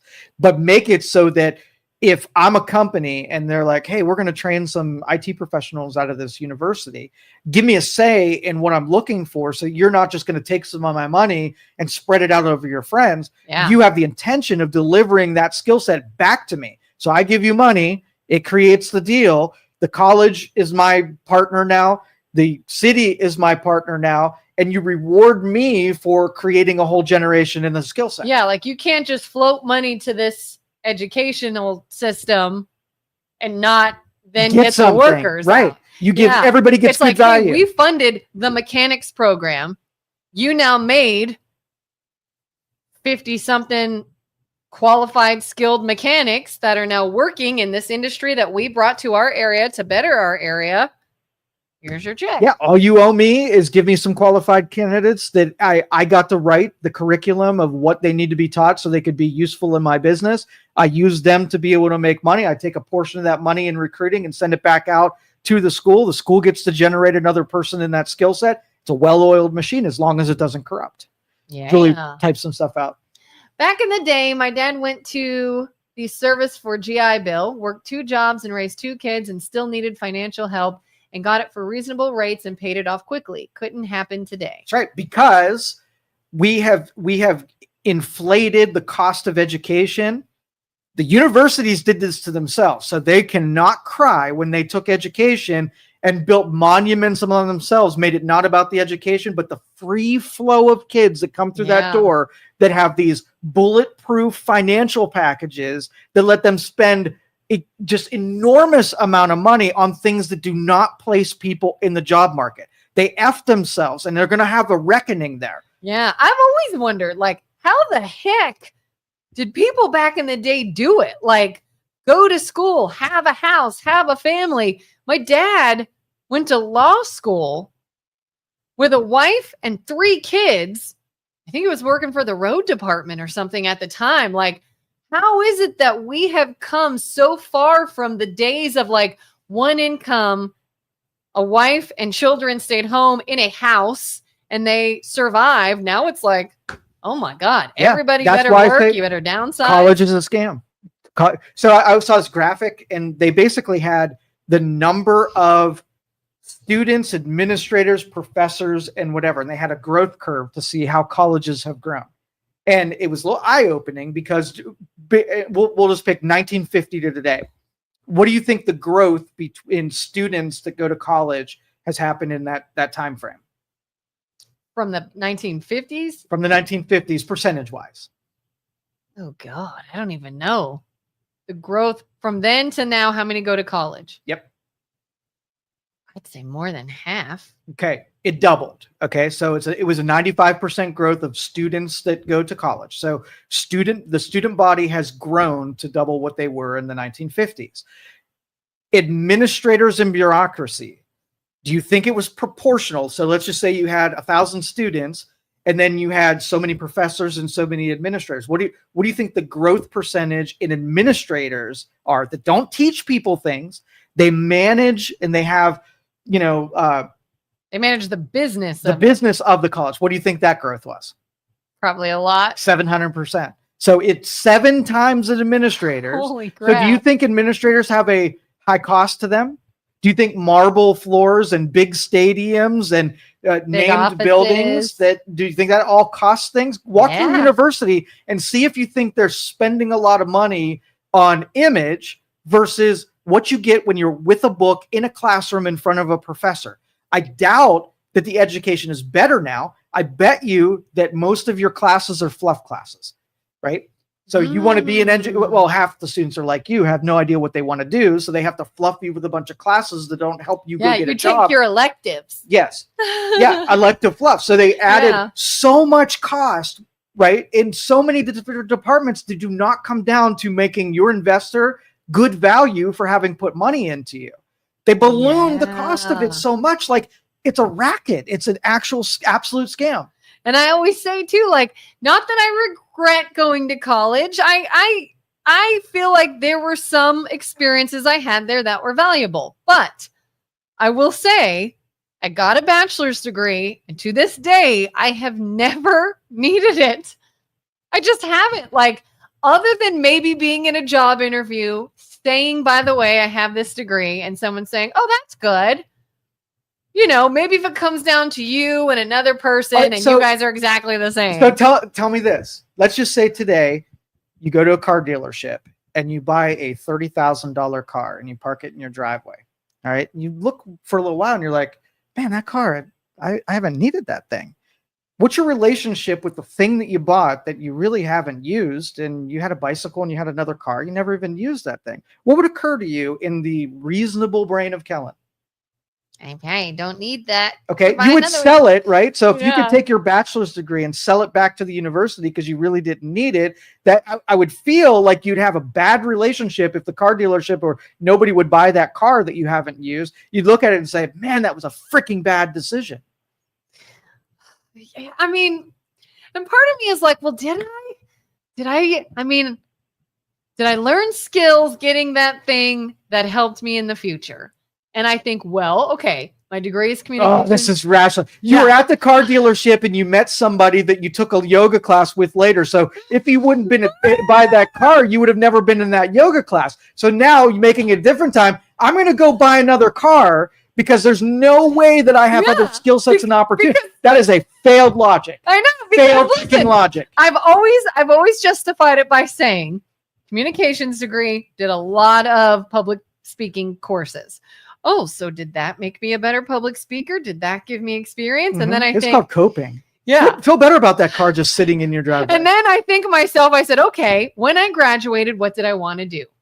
Well, I wanted to go into radio. Why? Well, I started an internship at the radio station while in college. I really liked it, got to know people. And when I graduated, they hired me. Could have done that without buying the car.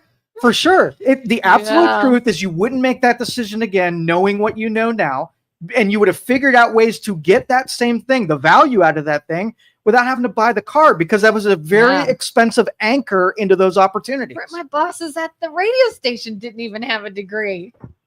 And then the boss after that job didn't have a degree. You see how scammy it is. They have you victimized in your decision, and they've done everything they can to make it so that, no, you absolutely need it. And there was so much value in it. That's a slimy salesperson that's telling you that the thing you shouldn't have done, you did, or the thing you didn't have to do, you did. And I don't want you to feel bad and ask for your money back, right? So I'm going to tell you, you know what? That was the anchor point. That was the hinge pin that made all that other stuff happen. Do you think there used to be a time years ago that, yes, it very much held weight to get a college degree? When it was, right? Scarce. When you sought after college education because it was hard to find college educated people. If you make everybody college educated, all you do is devalue what an education means. So your bleeding heart says that everybody should be educated, but all you do is make not educated and educated the same thing, because now you're no different than everybody else. How do you stand out as an educated person? You don't, because everybody's educated. That's true. Yeah. Now I'm like running through my head, like, what were the things in my life that actually got me where I wanted to be? It was not that $30,000 car. It was the internship that I could have done, whether I was in school or not. Didn't have to. I continued it because I took a course that you need an internship program, but I said, I already have an internship. Can I just apply the credits to it? So I already did it. But you wouldn't feel that way about any other company that wrangled you into doing something that was not in your best interest. And then later on, you have the consequences and they made their money, and you wouldn't defend them. You'd be as pissed off. So I bring you into an amusement park, right? And I walk you through a line to get a picture, and you're witnessing all these people that get their picture taken and paying $10 for a picture.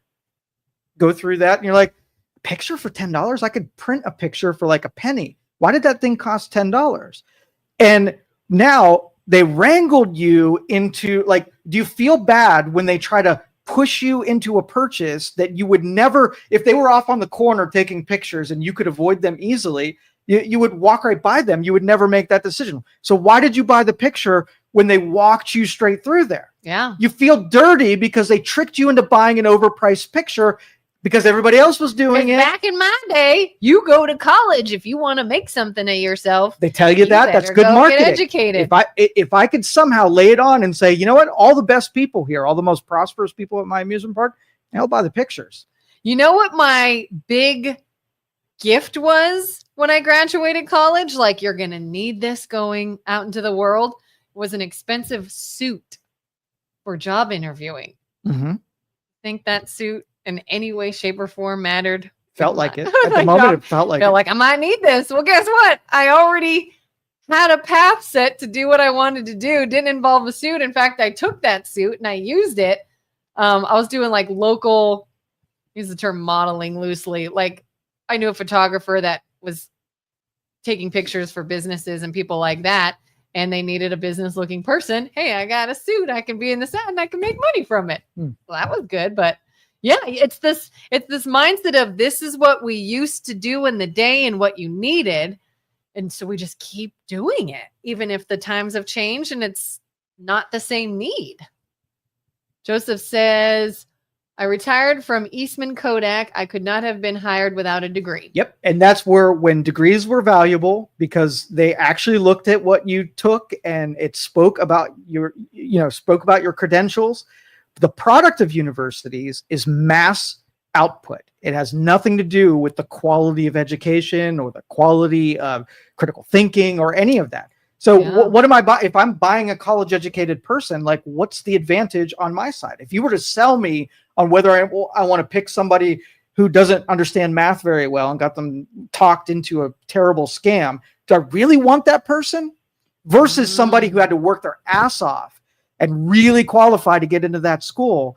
That's somebody who's like, they're going to fight to do a great job because they have what it takes. They have the capacity.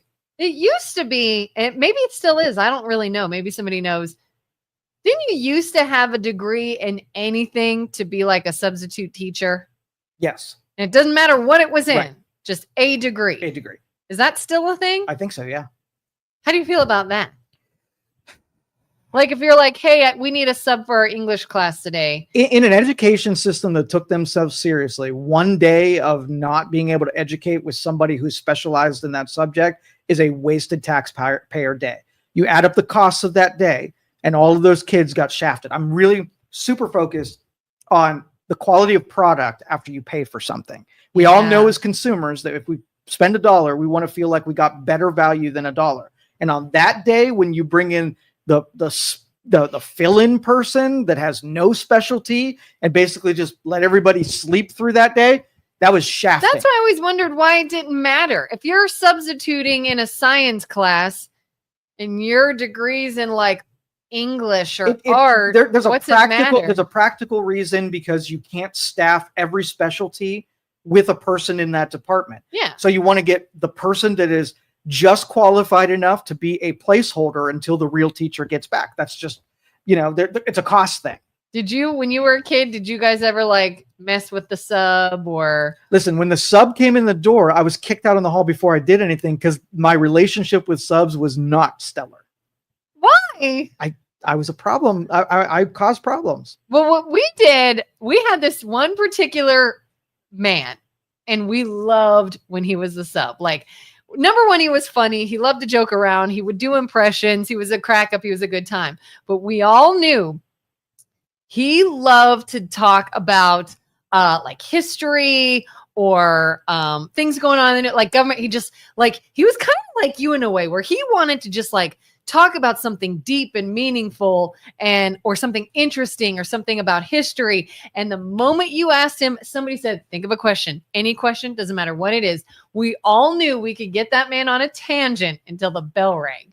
And, I didn't have time to give you guys. All right. No homework then. We'll see you another time. We did no work. We did no lesson. We just heard from him who was really passionate about something he wanted to share with us. And we were like, 5 more minutes. Just keep him talking.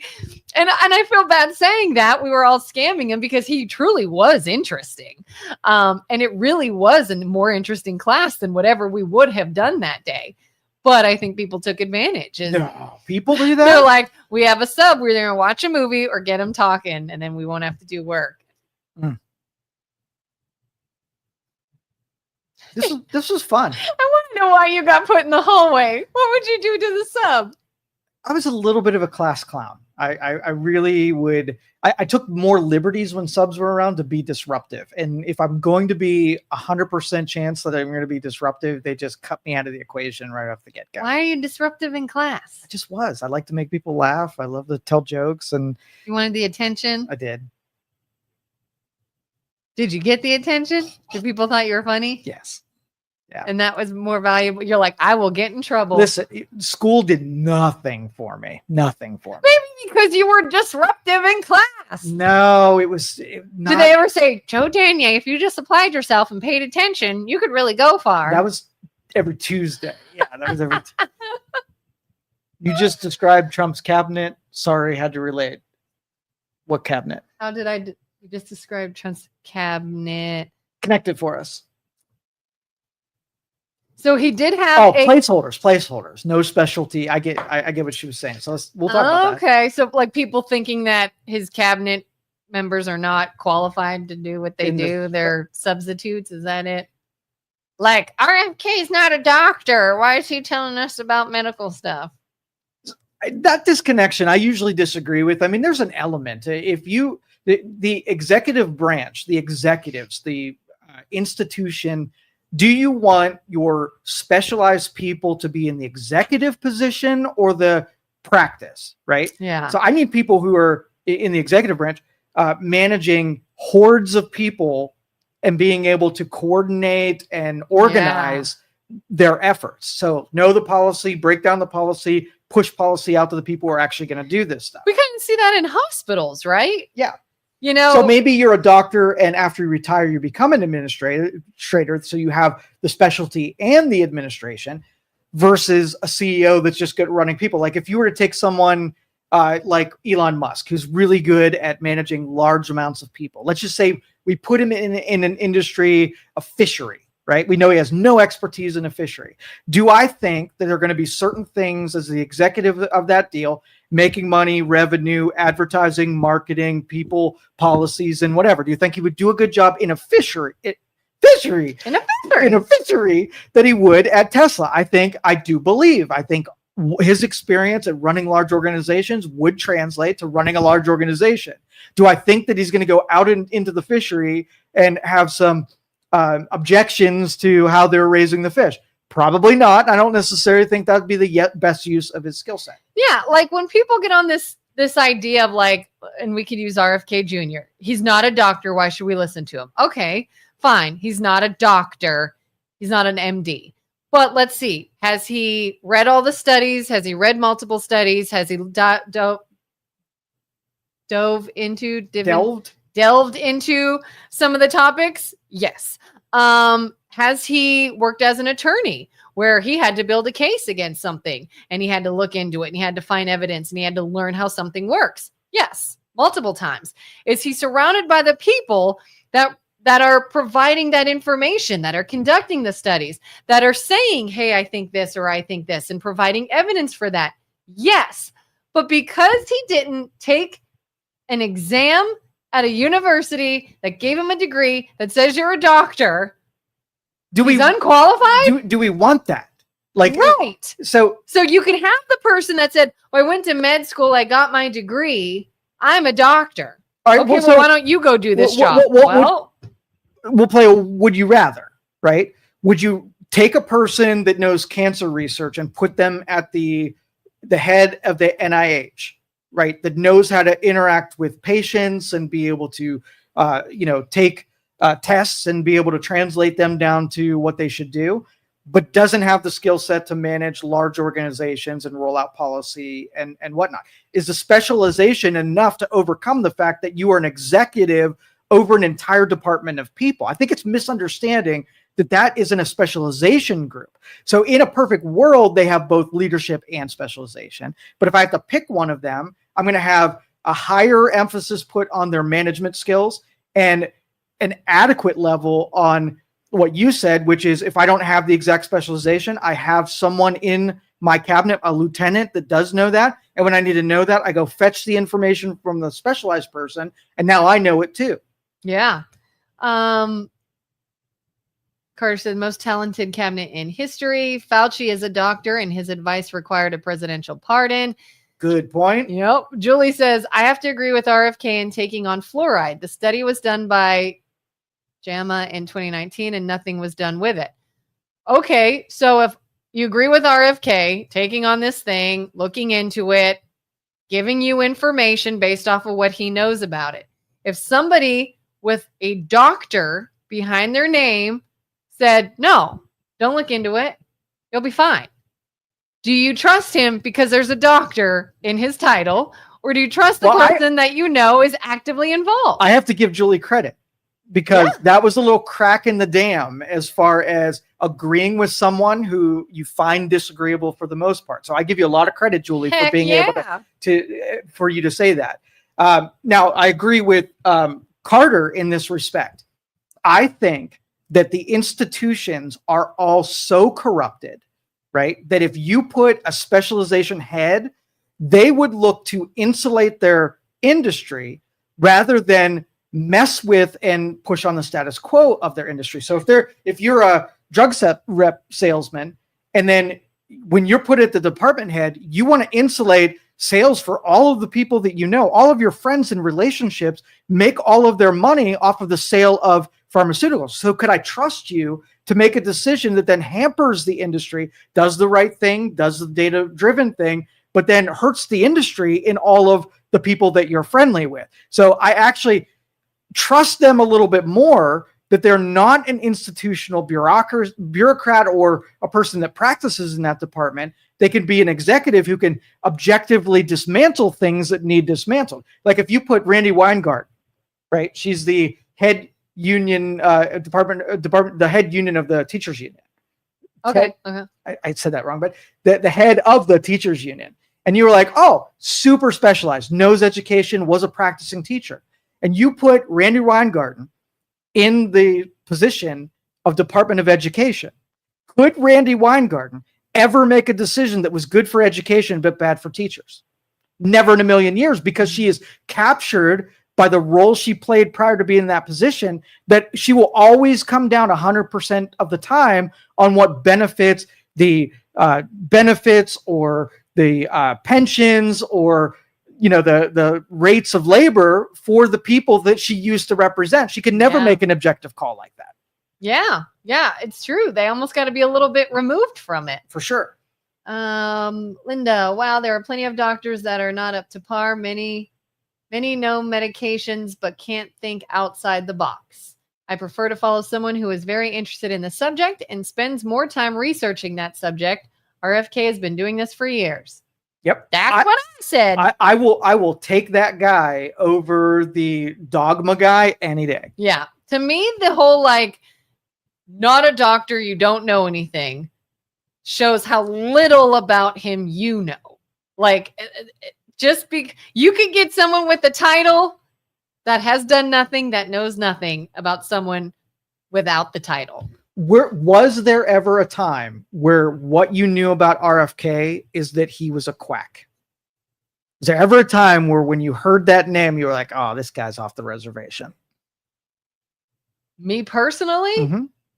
No, because I did not really know anything about him until I started diving into when he basically said he wants to run for presidency. My brother really liked him. I was I don't care either way, but let me go ahead and look. And I liked what I knew about him from what I found. And then people said, well, he's crazy, right? I said, why is he crazy? All this makes sense. All this makes sense. Oh, but he got a brain-eating amoeba and he cut the head off a whale and he blah, blah, blah. And I was like, well, he seems like a pretty sane guy to me. Makes sense. Can you show me what story you're talking about? And then they'd show me the story and I'd be like, that's dumb. No, I still have not been, still don't think he's discredited. I have this machine that I put people through. Mm-hmm. Okay. And it works in two directions. What you hear about someone and the longer they talk. Okay. So if you come up with a person you think X, and the longer they talk, your opinion goes up about them, then that's a person that has been improved by more conversation and more information. Yeah. If the person you thought something of, and the longer they talk, it diminishes how you feel about them, then it was like they had the ability, either the media, their platforms, the thing that they presented was complementary to them, then they were marketed well. So if you took someone like, Beyonce, right? And you're like, how's her musical gift? And you think probably very high of her musical gifts. But now we send you and Beyonce into a recording studio where you get to spend an entire week with her and you get to see all the mechanics of what makes her tick. And either your opinion is going to be like, oh, it's way high, she's not quite as good as I thought she was, or it's going to stay the same, or it's going to be like, holy crap, like what she does on stage isn't even enough for me to have appreciated everything Beyonce is capable of doing. So I do not put a lot of weight before I've allowed someone to talk a really long time.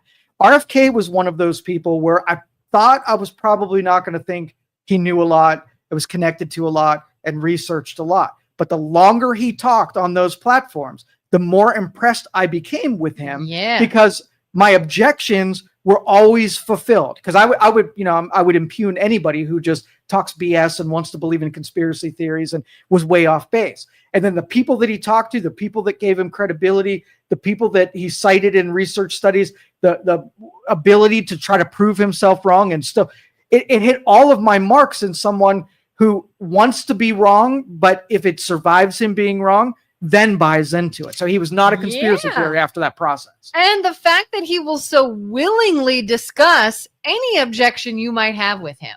He doesn't just cover something up. He doesn't say, I'm not talking about that. He doesn't say those people are lying. If there is any truth to the matter, like the whole, he cut off this head, blah, blah, blah. He did. And you can find out exactly what happened, what he actually did, why he did it, how it ended up, everything in there, the whole dead bear cub in Central Park or whatever it was. That happened. Listen to him as to why, when, how, and you might not like him still, but he will address everything. And to me, that's like, all right, well, at least I now know then, I know where he stands. I know the information I'm getting and I can go ahead and conclude it from, rather than someone that I think is just putting their best foot forward, is just sort of going to glaze over anything that might paint them in a bad light. I really want you to feel some kind of way about me, so I'm not going to really be my authentic self. And then you feel like you can't really trust it. It's like, he's like, yeah, I did something really stupid.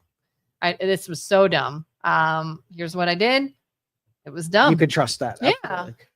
Carter says, I wonder why CNN, MSNBC chose not to show the complete cabinet meeting where Biden hid from his cabinet. Trump puts it all out there, and the media now tries to hide how capable and that transparency. Like Kamala Harris is one of those people. The longer she talks, the dumber you think she is. She really is, and hides things and tries to glaze over. And that like hitting my marks where pump someone up to a certain point, but then throttle it so that you can't see them talk a long time. I know what you're trying to do there. You're trying to take a real big dummy, right? Yeah. And lay down cover fire so that they don't expose themselves as not being as good as you built them up to be. Yeah. And it's interesting because my brother sometimes will still send me snippets of either like Carolyn Leavitt talking for the press conference or an interview that Trump did somewhere. And it's funny now, he'll send it to me and I'll be like, oh, I already watched that live. I watched that live. So many people, I think, are just getting those snippets or just seeing the edited version and feeling some kind of way. But if you go on YouTube, the White House has a YouTube, CNN, Fox News, all the other things, where they set up a camera in the room and you watch everything as it unfolds, what was said, when it was said, the context in which it was said. Go off of that. Not like, oh, well, they reported that he did this. And then they show you a little snippet of it. And you see nothing that was said before that made him say that. Yep. Did you see the Gretchen Whitmer own? Gretchen Whitmer. So I don't know what that is. Governor of Michigan, and not a fan of Trump at all. Like big critic of Trump. And so Trump went up there for a rally on his 100th day. He visited a couple of the auto workers. I don't know where they were, but Gretchen was there because she's obviously the governor of Michigan. And Trump called her up to the podium to say a few words. Okay.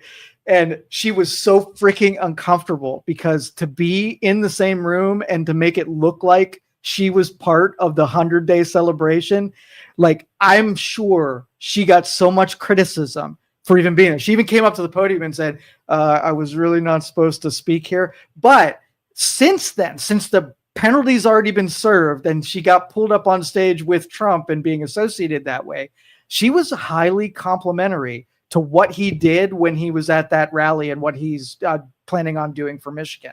So it's like, it's the weirdest thing to happen because you're like, like when you see Chuck Schumer sitting next to him at a thing, you're like, they're going to fight. They're going to like punch each other. And when you see them being actual nice to each other, it's cordial. Yeah. You realize what a freaking show all this is. Yes, for sure. Like they will make a show out of anything. That's their ratings getter. It's politics. Like, yes. Julie says the sycophancy makes me sick and I can't give any of them any credit.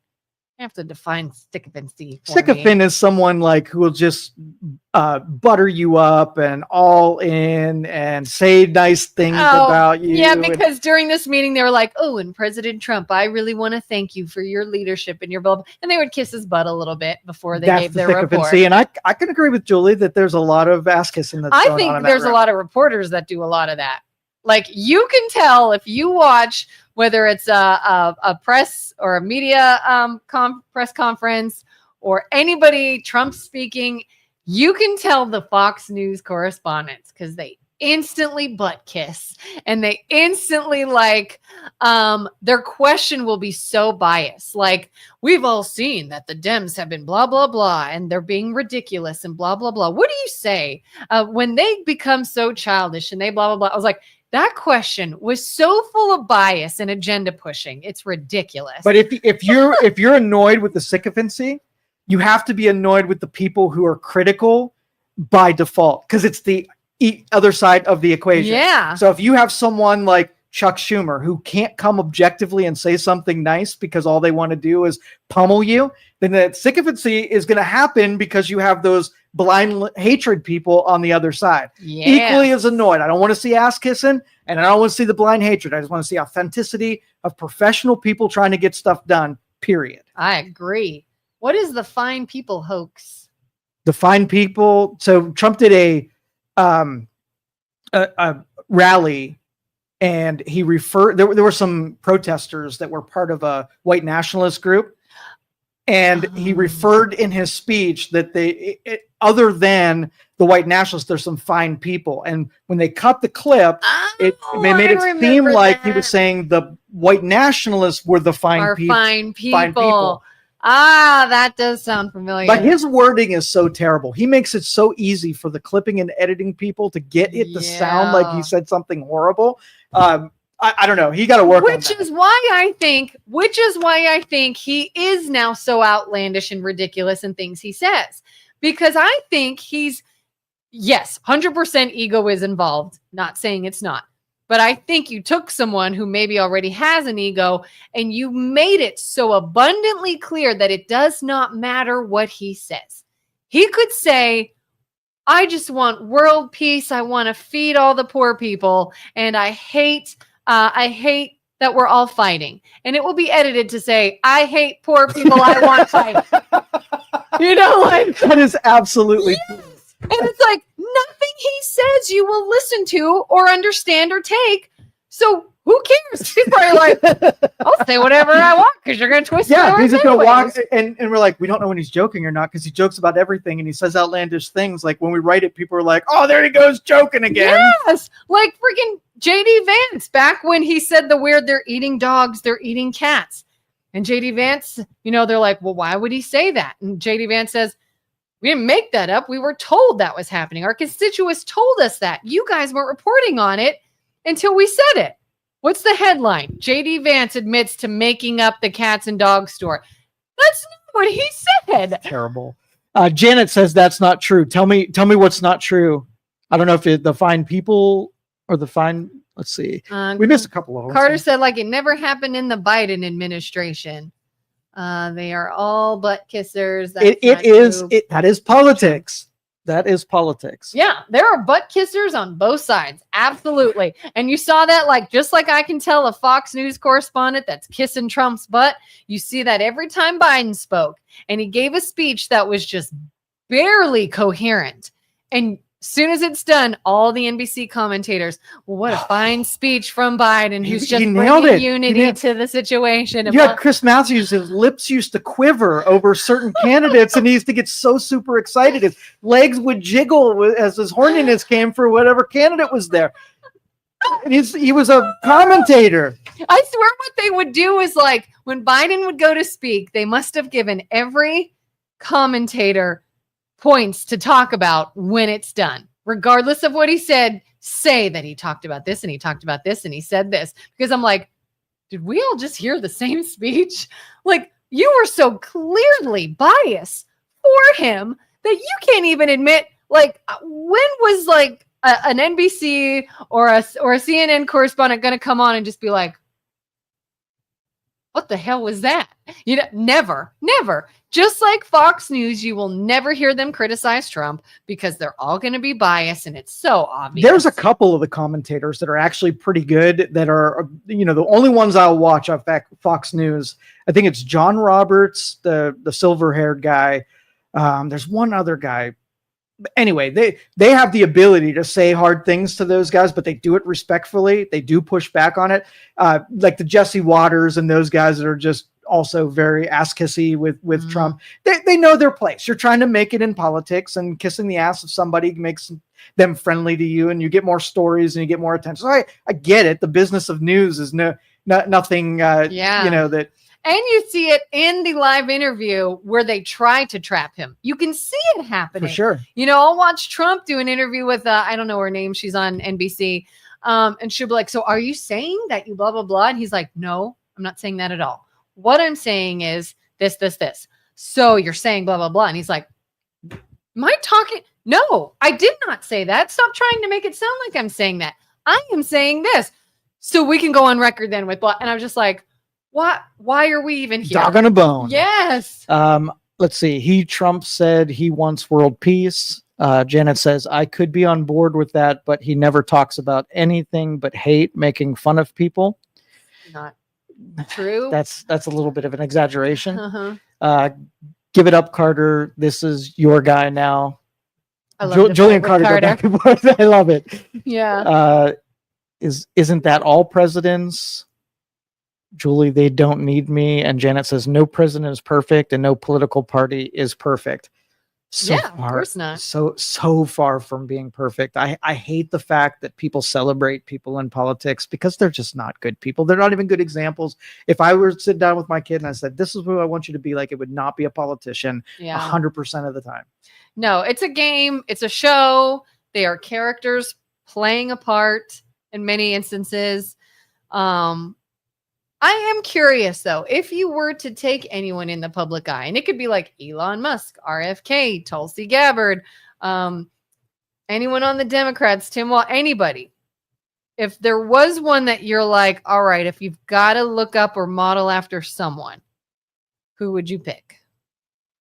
In politics? Yeah, any of those players. Anybody that we see sort of on that stage right now. I wouldn't. You want to go for Elon? I'm not saying it's got to be perfect. None of them are perfect. None of them are like the closest to my values lined up. Yeah. None of them. Really? None of them. I think I would fangirl a little if I met RFK Jr. I'll admit that. Hold on. I would fangirl a little. Is there a little attraction to his body and Listen, mind? he's a good-looking dude. He is. That is probably the best-looking 70-year-old I've ever seen. But that's not okay. In politics, Yeah. is there any attraction to anyone who you disagree with ideologically, but they are a total yes? You mean like I find them attractive even though I don't like their policies? Yeah, little man crush or woman crush. I'm not here to judge. I don't know much about him, but Justin Trudeau was a handsome man. The handsome Bernie He's Sanders. Handsome, yeah. Hegseth isn't bad looking. Okay.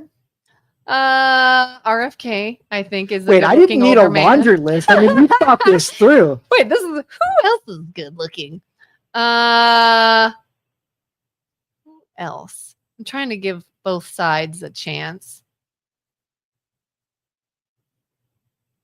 Primarily, there aren't a whole lot of attractive people in politics on either side. Barack Obama could maybe be considered to be handsome. Well, I'll give you time. We're building this list. Who are attractive people in politics? Now AOC's pretty. Are we talking just about physical attributes? That's what I thought we were talking about. All right. Well, let's go through all physical ones. Physically attractive. Physically attractive. Okay. Yeah. What about people who are just a certain way that is attractive, maybe not having the best looks, but still would be an attractive person to you? I found Barack Obama to be very likable. Okay. He was a likable person. So I could see people kind of being attracted to him regardless of any policy, regardless of anything he does in office. He comes across as attractive in the way that you could be like, oh, that's a likable guy. I'm going to go have a beer with him kind of feeling to him. I think RFK is the same way. And I'm not talking about just physical looks. I've seen him on podcasts where I would absolutely be like, that's a fun dude to hang out with. JD Vance. JD Vance is someone I saw him. It might have been on Rogan where I was like, I would hang out with him. He seems like again, regardless of anything he does politically, personality wise, when he was in the mode of we're going to take politics out of it and just sort of like shoot the breeze and chill, seemed like he would be someone I would hang out with. All right. I would only pick AOC, and three things. I think she's attractive. Mm-hmm. I like that she is really feisty. She would be really fun to tangle with. Yeah. But I would stab myself in the eyeball if I had to be around her. Just stop talking. Yes, I would. So she hits two of the three check boxes for me. The press secretary, she's rather attractive. Melania's pretty. I don't find Melania attractive. No. I don't. I don't. She's just not my type. I even think Michelle Obama was pretty. Nah, too manly, too big. She's buff. She's big. Yeah, I'm not real attracted to that. Very few of them. Oh, I thought Julie. She said Pete Buttigieg. I can't ever say his last name. Buttigieg. You know who I mean? Yeah, is a guy that deserves a chance but won't get in this society. I thought she was gonna say was fairly attractive or something. I really like Pete Buttigieg. I do. And as a person, I like Pete Buttigieg. I don't like his policies or politics at all. I don't think he's even like someone you could chill with, and I think that if you pick a politician and who's likely to break away from their party and just do their own thing, he's one of those people I don't think is ideologically as captured as other people. The people who I know never in a million years would they become anything other than who they are. There's a ton of those, Chuck Schumers and the Nancy Pelosi's. There's never going to be objectivity in them. I feel like he's reasonable and smart enough that he could break out. Not attracted to him by any means. I don't think he's a great politician, but for that reason, I'll give him. How do you feel about Tulsi Gabbard? Love Tulsi Gabbard. She reminds me of like you know how during the election they had those like posters and things of the Avengers? Like she really does remind me of like, because she's got like the streak in her hair and everything. Mhm. You know, when they make those superhero posters, she fits perfectly. I Oh, for think. sure. Yeah, I love Tulsi. Yeah. I like our editor's note. All right. We got 2 minutes. Yeah. Anyone else? You got 2 minutes to talk about who you Lauren find attractive. Boebert and Anna Paulina Luna. I know Lauren Boebert. She's okay. I don't know who those people are. Janet, real quick, why is he going after universities and low law office? This DEI crap is an excuse to gain total control. Any thoughts on that? I love that angle on it is amazing from a merit person's perspective. You know, if you're benefiting from DEI policies, then you hate it and whatever. And I'm not denying the fact that the Republicans aren't trying to wrestle control from the Democrats, but you have to acknowledge that the Democrats have captured those institutions for it to be necessary to be wrestled that power back. So if they have the power and you're a Democrat and they own it, of course you're going to complain that it's a power grab. It is 100% a power grab to wrestle it back from the Democrats. Yes. All righty. Good. Let's wrap up there. Thanks, everybody. Let's end with RFK Jr. as one handsome 70-something-year-old man. She has a crush. Thank you for listening to this show on Youngstown Studio. This is original Youngstown content. Feel free to share our videos and tell your friends about us. Don't forget to subscribe to our YouTube channel and follow us on Facebook. Thank you for your support.